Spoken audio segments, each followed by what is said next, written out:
जगभरातल्या ॲपलचे ग्राहक आणि ॲप डेव्हलपर्सची गंगोत्री म्हणून ओळखल्या जाणाऱ्या WWDC म्हणजेच वर्ल्ड वाईड डेव्हलपर्स कॉन्फरन्सला आज अमेरिकेतील क्युपर्टिनोमध्ये सुरुवात होतीये।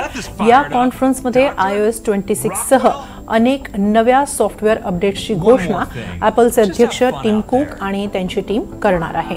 या कॉन्फरन्समध्ये ॲपलच्या AI टूलमध्ये किती मोठे बदल होतात याकडे साऱ्या जगाचं लक्ष लागलेलं आहे। जगातील सर्वच महत्त्वाच्या AI टूल्सच्या स्पर्धेत ॲपल पिछाडीवर आहे हे विशेष।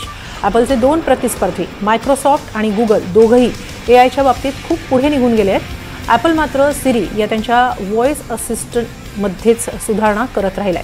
त्यामुळे आजच्या WWDC कडे सगळ्यांचंच लक्ष असणार आहे।